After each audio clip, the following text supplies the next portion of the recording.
And you have just crossed the line. End of debate. Report to the cargo bay and remain there until this is over. Is that understood? You have to see the bird outside on the floor, on the ground, pecking at the door for somebody to come out and spend time with the bird. Your bird. Yeah. Yeah. The cockatiel. Like at the door, tweeting and looking inside. And then the cats come running up to the window and pawing at the window because they want to get at her. Aww. And after they calm down with the initial, they feel like chicken tonight. Yeah. After they calm down with the initial trying to get at her, they sit at the window and it's face to face. And she's like tweeting and trying. She's like, "Oh, I made friends," like she wants to be with them. And they're gonna eat her. They're gonna eat her. They're gonna eat her. But sometimes it's like that, and in a rough neighborhood, Yeah. Like for instance, in Matinga's neighborhood, Bushwick, they don't have clocks or watches because we were going to start at what time, girl? At 2:00. What time is it now? 2 something. Waha. 2:10. Now I know he's having technical difficulties, but that's okay. Please stand by. Please stand by. I cracked into how all the kids are doing their Instagram lives, right? And Miss Michael Womack. Yes. Miss Leanne Womack. And her and one of her little friends was talking and chatting. So I just popped in, was waiting for my Ambien to kick in. I had nothing else to do. Right. And somehow your name came up, I guess, because his friend lives in St. Petersburg. His friend had like a little mustache. Do you know him? Oh, him. Yes, yeah, of course. Story that went nowhere while we wait for this fucking bitch. I love Miss Matinga. That's my boo, okay? That's my heart. That's my sister. That's my true boo. That's my sister who's a filthy fister, okay? Oh. But why can't you get this done ahead of time? I don't understand the lateness thing. Like, I'm Sally's schedule, honey. I'm on time. I'm right on time, okay? Right on time. Let's pause this shit. Getting a text from Mandingo. Ladies, I do apologize. Having tech issues.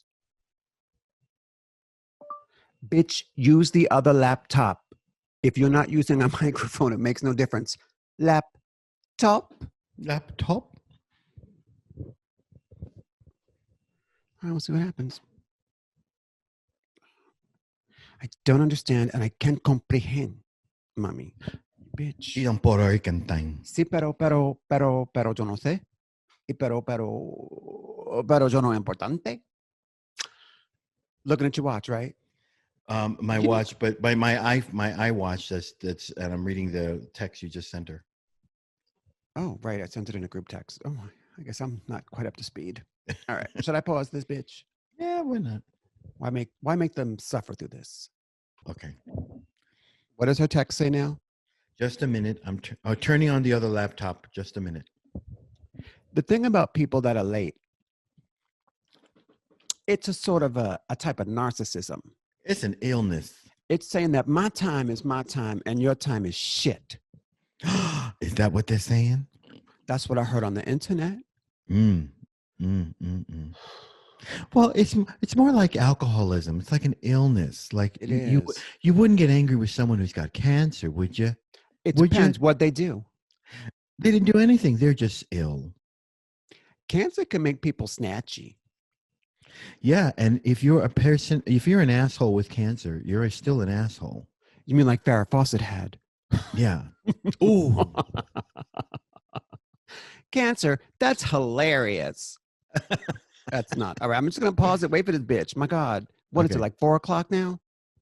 I'm just going to rant for a minute. I'll be like this.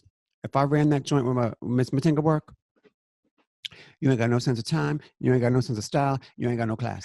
You fired. You're not coming back, bitch. Even when this pandemic goes away, you're not, okay? No, you are going away. That's what I said. Where's this fucking cunt? This cunt. Oh, there she is. Oh, good. Should I let her in? Why not? And Booby, be sweet. Look who you're talking to. Be sweet, darling. Be sweet, mama. You ought to be sweet. Sweet and low. Here come the excuses, Can you girl. hear me? Yes. Yeah, hey, girl. How are you? Listen, I know the evil that you queens must be talking shit. I could feel it. Honey, What are you Feel the feeling? tension. Miss please. Booby was carrying. Oh, I bet you it was Booby, because Booby's the Yeah. one that usually acts that. And I just want to say that your time is important. I do apologize. This computer's 20 years old, the one that's working, and the Mac is only 6 or 7 years old, but it's not working. Mama, it's cool. You know me, girl. No stress, no drama. Oh, I take things in stride, girl. then I get like all stressed out. You know what could prevent that? Preparation. Preparation H. Where's Wonder Woman? Oh, she's in the other room. I gotta grab her. No, you don't have to grab her. It's fine. It's cool. Let's not like delay. Let's like get into the. It'll make you feel better to grab her. No. I just want to adjust. Right. There we go. There we go, and we're good. What's the name of the episode that we are critiquing?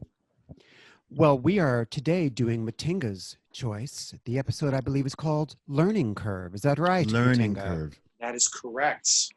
And That's correct. But wait, have we started or do we wait? Yeah, Did we girl. start? Yeah, like 34 minutes ago. Bitch. I'm playing with you, girl. Oh, My Alani cup yeah. Oh. Your Hawaiian Disney cup. that you gave me. I sure did. Okay. All right. Yeah. Bring I it. am now ready. I'm Ready? I'm stressed out, but ready. Don't be Ready for afraid. this. All right. Do we want to take a breath or like do like, Nam Yo Harangue Kyo or something? Meditation. No. Or are we good to talk about Star Trek Voyager? Yeah, good. Yes. I wrote down names, darling. Oh, lovely. Good. Good. Good. Characters. Fantastic. Okay. Who All wants right. So then, who's gonna open it up for us?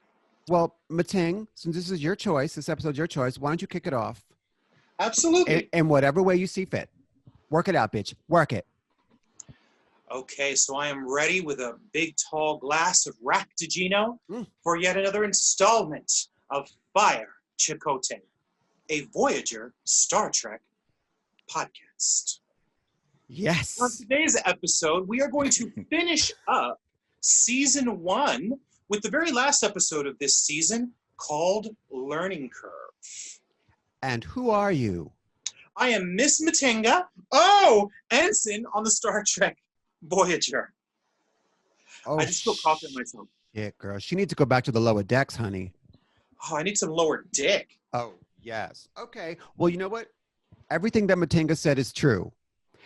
This is Fire Chakotay. That is Matinga. This is a Star Trek podcast. I am Mike Diamond, and you are Booby. and we are doing Learning Curve, which was Learn it. Learn It Curve. The Learn It Curve. The Learning Swerve, which was the final episode of season 1 of Star Trek Voyager. Oh, look at her spilling her drink and cleaning it. We're going to start again, girl, just because. This will be for the patrons only.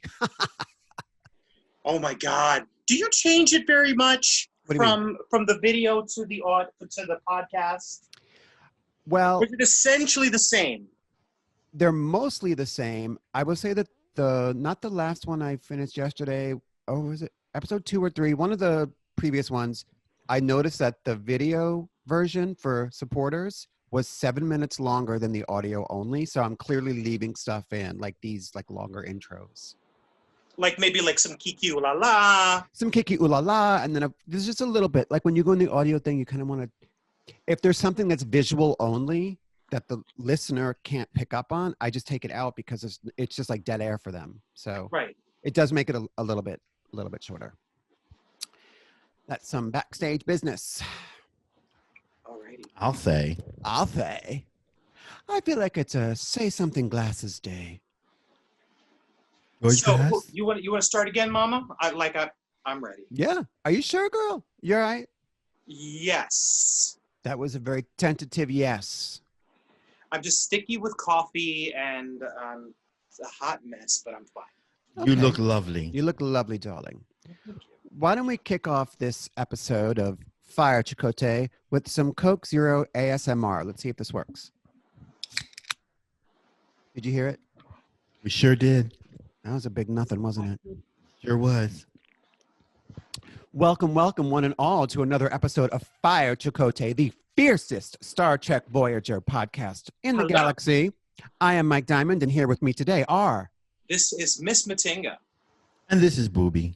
And as we wrap up season 1 of Star Trek Voyager, we're finishing up with Matinga's episode choice, which was the season finale called Learning Curve. That's right. Elaborate. And on this episode, finishing up a foreshortened first season of Star Trek Voyager, only 15 episodes in that first season of Voyager. I think because didn't it premiere in like January, and that's why? I think it was a mid-season kind of jam. Yeah. And sort of in keeping with the emphasis of the first season of Voyager, this one is a bottle show in which the Maquis members of the crew are having trouble integrating into the larger Starfleet crew. And I actually really enjoyed this episode a lot because I really feel that after that first season, glossed over the tension that might have occurred between the Maquis and the Starfleet crew. I think they had bigger and better stories. They just kind of melded, yeah. Yeah, they melded. But, at the end of the first year or, maybe of their voyage, you could see that the Maquis crew were still, chomping at the bit and having trouble integrating. Mm-hmm. So ostensibly this episode is about that. There's also a B story where the bioneural gel packs are fritzing out and gasping. Mm. And that's a storyline that will continue. But something is up with the bioneural gel packs. Miss Booby, your thoughts? Yeah, I agree with her wholeheartedly. You're an asshole. All right, so the bioneural circuitry that you mentioned, that is how the ship powers a lot of its systems. Right. It's like a living not powers, but it's like a living energy source. Yeah. It's not an energy source. It's not dilithium crystal. It's more like it's circuitry. It's like a network. It's a network, yeah. That helps. But it's a living network. Correct. It kind of helps the computer perform faster. Right. Because I guess bioneural is faster than, what are they replacing them with? Isolinear technology. Isolinear chips. Which, by the way, they end up replacing every single bioneural gel pack eventually over the course of the 7 seasons. 7 years. But yes, the main story is a little bit of a Maquis uprising. So I guess you would call this a Tuvik episode. Definitely a Tuvik episode. Because he catches one of the Maquis futzing around with something, actually repairing something. But without being asked. Right, without being asked and without following protocol and without alerting B'Elanna, this, that, and the other.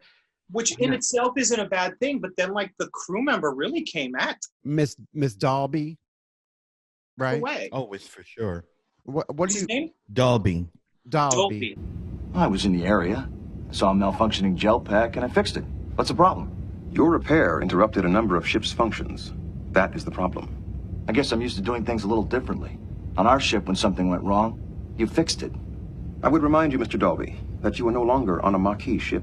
I was just trying to do my job, trying to help out.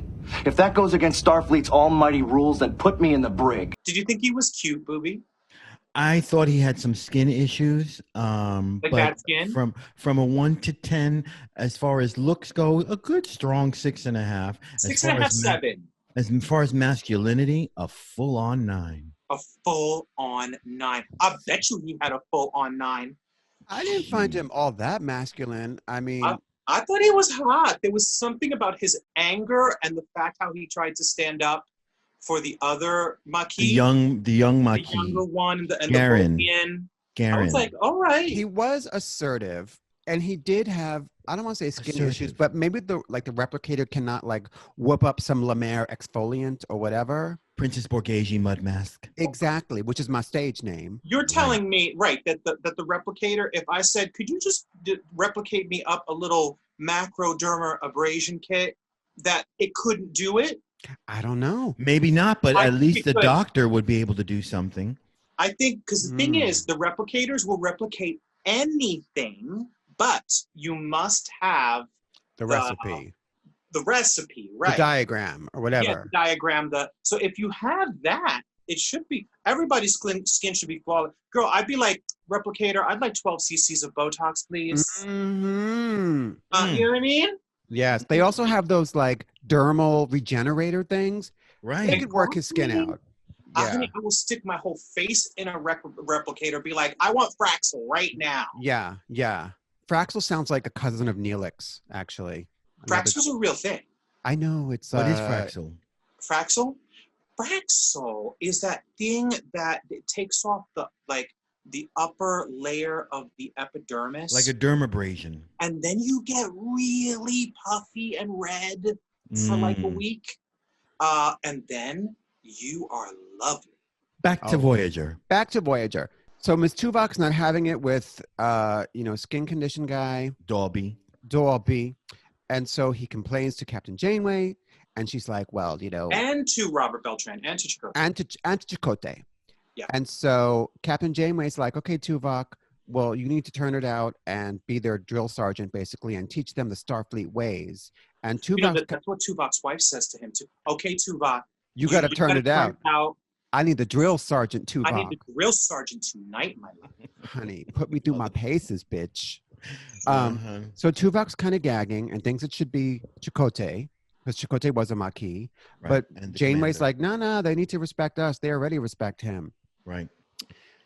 So Tuvok is going to be instructing... Booby, who are the people he's instructing? There's Crewman Dalby, the man with the bad attitude. Crewman Chell, who is the blue, talkative, disruptive, and unreliable crewman. Mm-hmm. There's Crewman Garin, who is the young Chow. And there's Crewman Henley, who is the female copycat of Dalby.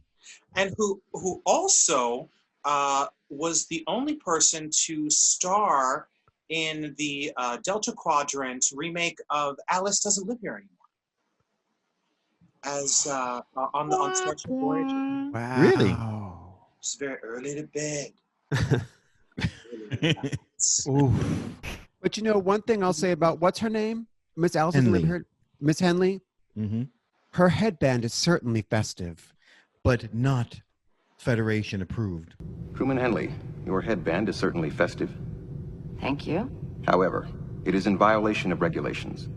Right. So Tuvok kind of goes down the line reading them. Her about her headband, which, let's be honest, looked A, busted, B, was pink, and her uniform is red, and C, woman, you 67, get that damn thing out your head. She's Yeah. 37. How old? It's like 37. 72.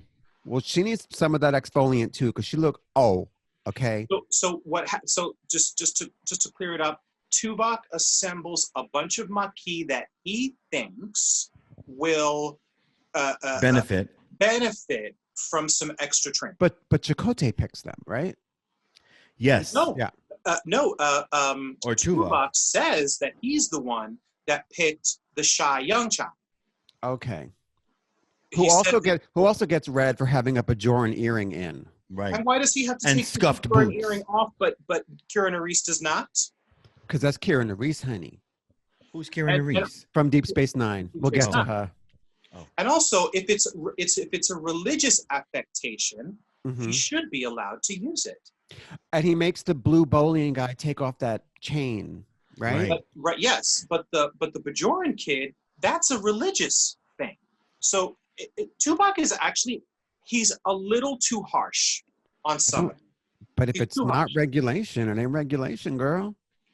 It's not regulation, but these people didn't. I thought the arguments were really good. Like, they didn't choose to be a part of this crew.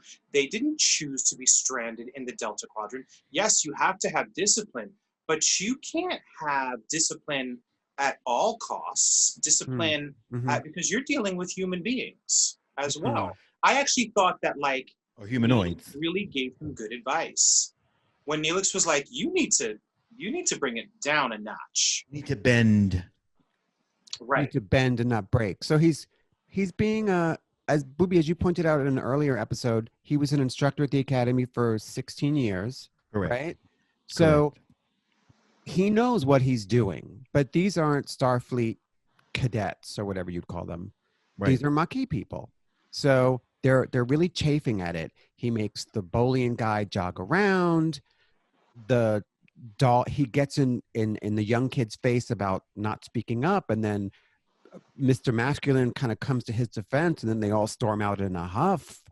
And Tuvok is gagging. He's gagging. At the insubordination. And gasping. doesn't Dalby sort of try to complain to B'Elanna about what's happening? Yes. And B'Elanna's like, buck up, dude. If She's you like, can't do it, then oh well. And he's But playing that psychology. And don't you, Miss Booby, don't you think B'Elanna's using reverse psychology on him? Of when course. She's saying, oh, you think you can't do it? If you can't do it, then and then he says what? And she was like, well, then do it. Right. Just do it. Just do it. I think that rather than like be mean to him, she uses his male pride against him. Right. Because she knows that he's able to do it. Right. Because Meanwhile, throughout all of this, like the ship is experiencing power failures, like shit's going awry. First, it's one bioneural gel pack. systems are gagging. Then suddenly, the entire ship starts to Gag. gag. Matinga, I'm so glad you just brought this up about the bioneural circuitry, because we jumped over something huge. Yes. The episode opens with Miss Janeway in a holodeck novel. Right. Yes. Where As she's Mrs. Davenport. as Mrs. Davenport, the governess. Right. Yes. Okay. Who is the governess for two Spooky, evil little children. snotty little Snotty. children. God, Yeah. that little boy, he could act. I told Bob the same thing. I said, Wasn't that he little kid good? can act. The boy. You address me as my lord and her as my lady. And she's like, of course, my lord. Okay. That then little boy, he's like- he could act. You will address us as my lord and my lady. Of course, my lord. In ulam remne preparamus. Is your Latin a bit rusty? I suppose it is. Then I don't see how you'll be doing my lessons with me. I may have to brush up on my Latin. But when it comes to mathematics and the sciences, I'm sure you'll find my lessons challenging. And then she's like dressed like Mrs. Havisham, like Right. she's wandering this citadel on the hill like Mrs. Havisham in her wedding dress. Like it's trying to give you like a Wuthering Heights or something Right. like And that. so the little kids disappear because there's a disruption to the program because of the bioneural circuitry. And that's where the episode jumps Starts off from. the whole thing. Right. By the way, I just want to say Captain Janeway's idea of a relaxing hollow novel. Like, Let me be an uptight governess. and then what else does she like to do? She wants to be Leonardo That's later. That's Da Vinci? later. Da Vinci's assistant. Right. What does she call him? The maestro or something. She's a gal that likes to stay busy. Yeah. And it's like, girl, like, Intruder alert.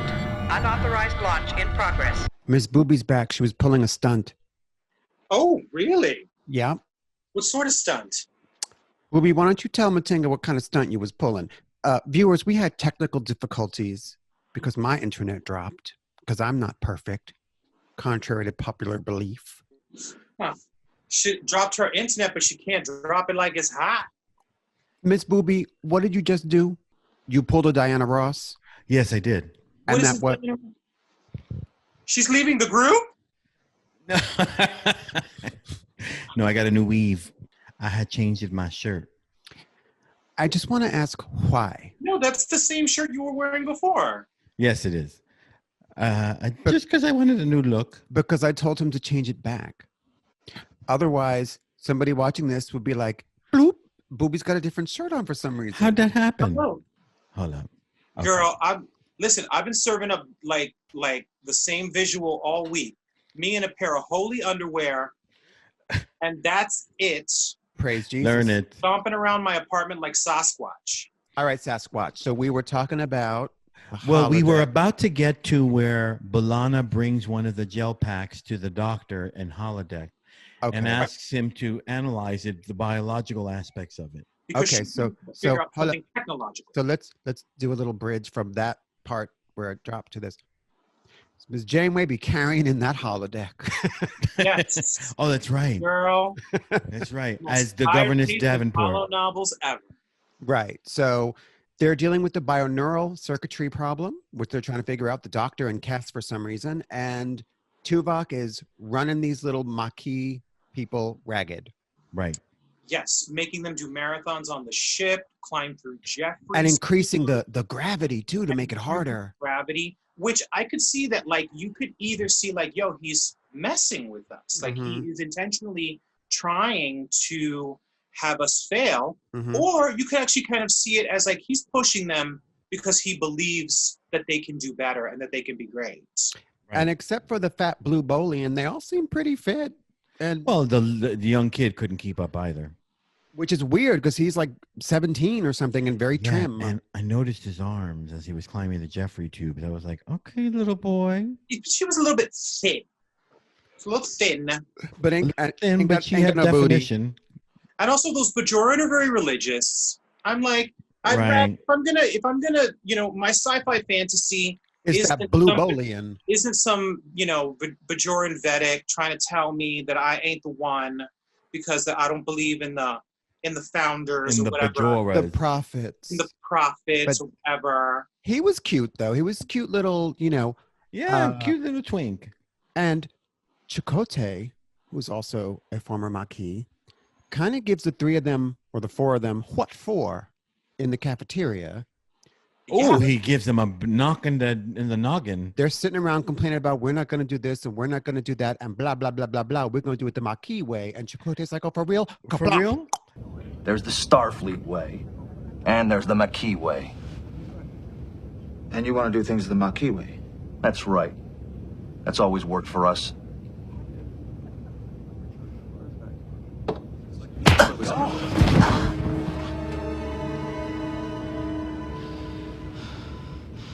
That's the Maquis way too, isn't it? And if you want to keep doing it the Maquis way, that's fine with me. We can do that tomorrow, the next day, every day until you report to Lieutenant Tuvok. You understand me? This is the Maquis way. Right. Well, they keep saying that there's the Starfleet way and there's the Maquis way. And Chakotay says, okay, you want to do it the Maquis way? And he punches the guy so hard he splits his lip open. Yep. I thought it would have been funnier if he had punched the girl with the headband. I think it would have been funnier if he had like that's Maquis. He had gone for Dolby, but then just right at the last second, just swerved and hit her.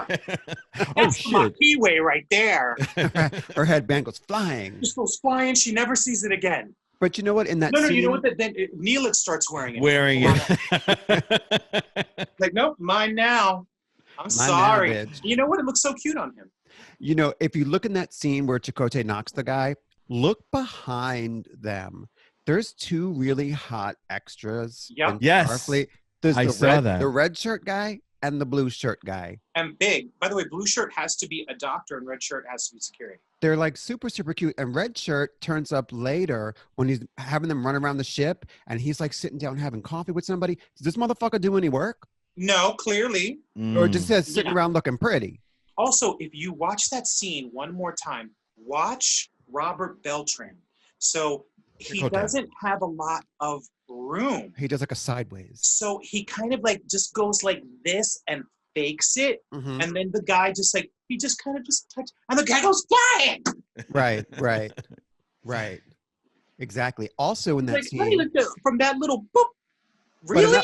But enough about your social life. Also in that scene, look at the red shirt guy because it's like a cut and then a cutaway. He actually stands up twice. It's just like an editing thing that happened. I love stuff like that. I love shit like that. Yeah. So Chakotay knocks him. Where was the line producer? Exactly. She was too busy counting headbands. Maybe she was doing lines.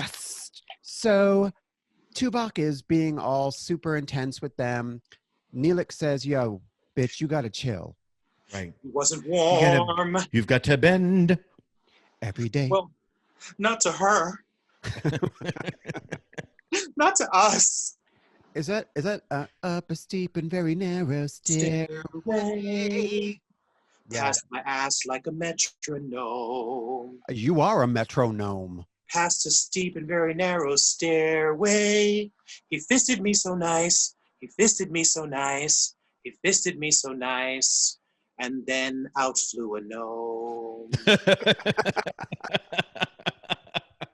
That's a wrap. That was gorgeous. Thank you for Fire Chakotay today. Okay, so let's get to my favorite line of dialogue in the episode, perhaps in season 1, perhaps in the series ever, where B'Elanna says to someone, "Get this cheese to sick bay." Oh my God. Get the cheese to sick bay. She says it's so shady. So Can we apparently, put this cheese into a narrow, confined a force field and get it to sick bay, please? she didn't give it that good a line reading. That was much better. So they figure out that Neelix was making splech, or whatever they call it, splech, which involves cheese. And Tuvok figures out, well, cheese is fermentation, and that involves bacteria, and that got into the airway. And so B'Elanna's like, get this motherfucking cheese to sick bay, stat. And the doctor and Kes start working on it. So it's some kind of biological thing that's happening. It's like, to the gel packs. To the gel packs, right. There's one shady part where Tuvok has the Bolian dude, Chell, cleaning the transporter room with like but the equivalent of like scrubbing out a toilet with a toothbrush. Right. Yeah. And, Kim and B'Elanna are walking out and Kim's like, you missed a spot. Oh. Fuck you, Harry. And, yeah, but then also B'Elanna's like, why are you doing it this way? Why? And finally she gets the explanation out of him. And I thought that she was, because she is former Maquis, I thought that she was going to be a little bit more supportive. Right. Yeah. She's like, well, good luck. Good luck, bitch. I got some sick cheese to deal with. I thought she was going to say something like, you know what? Let me speak to Tuvok. This is some bullshit. Right. Like, this isn't right. Right. But, they're going along with the program. And so Neelix tells Tuvok, you got to bend, you can't break. You got to be flexible.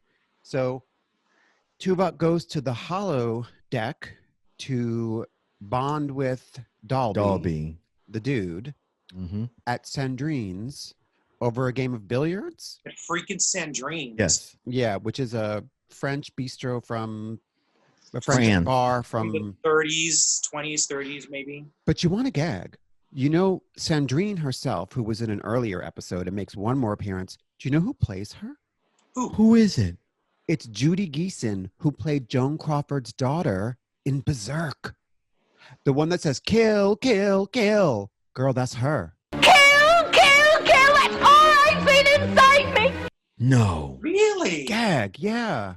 I'm gasping. I was gagging. I was like, wait a minute. Why is this bitch so familiar? And Is she older?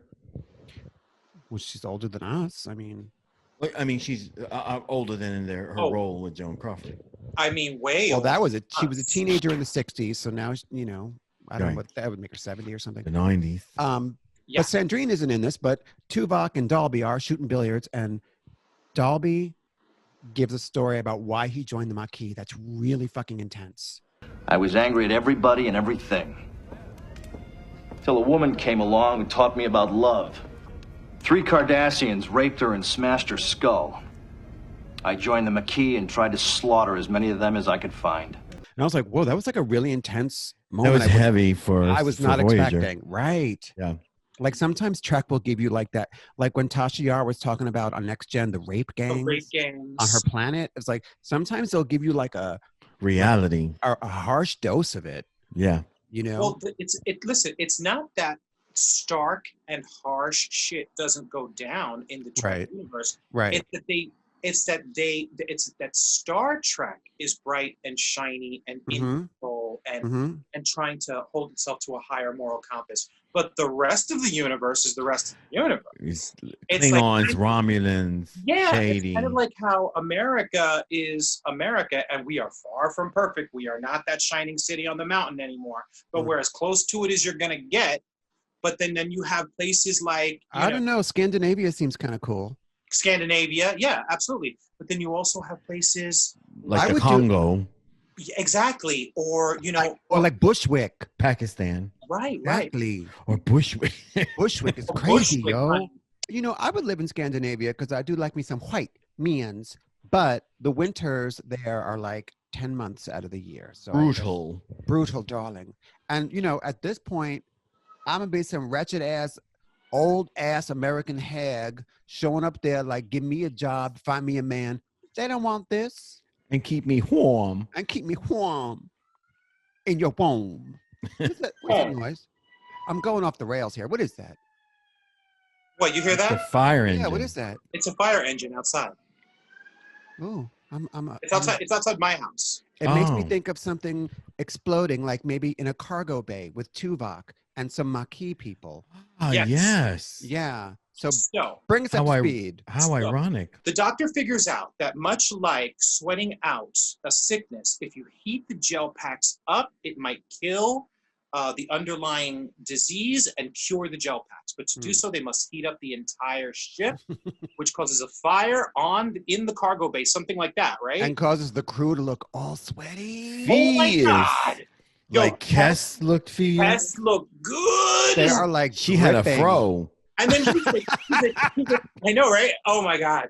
But like, it looked like a hard, like helmet fro.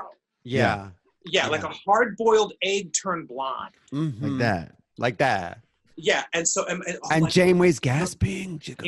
But meanwhile, the doctor's like, tendrils. "Hey guys, everything's better now." And Kess just looks at him like this, like, like, doctor, please. Doctor, please. And Janeway's like, I've been having hot flashes, but this is ridiculous. It's crazy. I almost killed everyone on the ship. I'm tired, Chakotay. So Tired. I'm burning up, Chakotay. I'm on fire, Chakotay. Amazing. Oh, poor. So anyway, so that works, like heating the gel packs, but it almost kills everybody, but it totally works. but it does work. At the same time, they had this incident in the cargo bay where Tuvok proves that he's willing to risk his own life because the little boy gets stuck and is going to die. And he gets the rest of the Maquis out and he tries to go save the boy. When Dolby thought that he was the one that would have to go save the boy, that Tuvok was actually saying, no, we're going to let that boy die. But no, Tuvok was just trying to get his crew to safety, and then he would be the one to sacrifice risk his life. Right. Yeah. And he lifted him going down the stairs. Yep. Well, remember, Vulcans are very strong. Yeah. 3 times stronger than a human being. And I think in doing so, in a very sort of, we only have 45 minutes to tell this story on television, is able to show the Maquis that he's willing to sort of move toward them if they're willing to lean toward him. And in doing so, they find a little bit of common ground, and clearly everything's not hunky-dory, but close. But they're becoming. They kind of wrap it up like, well, if you can, do this for us, we can learn to, if you can bend the rules, we can learn to follow them. Right. Exactly. That's exactly what he said. Right. Also, do you ever see any of those 3 Maquis ever again? The girl, Henley, is that her name? Yeah. In a later episode, she is found hanging from a stall with the headband around her neck. No, you are lying. You are such a liar. No. I was totally believing it. And then Tuvok walks out and goes, that headband was certainly festive, but it was not regulation. Bitch. With an eyebrow flinching With an up. eyebrow. It's the only logical thing to do because it was so ugly. The logical thing to do is steal this headband. Okay, so that was learning curve. I liked it. I thought it was good. I don't think it was supposed to be the season finale. They were gonna end it with the episode called The 37s. Really? Which is with Amelia Earhart. Which is right. The first episode I saw that one too, by the way. Right. So they shifted things around. So this ended up, Learn It Curve ended up being the finale of season 1. And I thought it was good. I would give it 2.5 fire Chakotays out of 5. Entertaining. Yeah, not one I'll like revisit again and again. These bottle shows, like, no special effects, no, for the most part, no. Right. They're like, you could tell, like, those are the shows that they do when the budget is a little like they're running out of budget, Tight. trying to save budget for a later episode. Mhm. They do like a sort of just like a talkie. And Yeah. so for these bottle shows, I was entertained. Yeah, it was I was good. entertained. Booby. I would give it a good 3. I really liked it. A 3 out of 5. Mm-hmm. 3 out of 5. Okay, so we're all sort of about the same on it. We're all like, we liked it, we didn't love it. Right. Yeah. Well, if you do love this podcast and all the other amazing content that we do, please feel free to be a supporter on Patreon. We are at Workshop, WERQS. I'm sorry. No, you got it. You had it. Oh, thank you. At Workshop, WERQSHOP. At Workshop, at Venmo, and also at Patreon. Workshop. WERQSHOP. SHOP. Yes. Oh, you so fast. You so fast. We should wrap that up again. That was very clunky. Crewman Henley, your headband is certainly festive. Thank you. So that is it for another edition of Fire Chakotay. Hey, kids, if you like what you're listening to or watching and you want to support us in our further endeavors, you can always send us a tip at Workshop. Once again, at Workshop, WERQSHOP, at Venmo and Patreon. We'd love to hear from you. Either way, we are happy and always welcome your support. Yes, and please leave us your comments and give us a review on Apple Podcasts. It somehow helps an algorithm or something. And we would love your feedback on this content. So please chime in. This is Mike Diamond. This is Miss Matinga. And this is Booby. Learning Curve.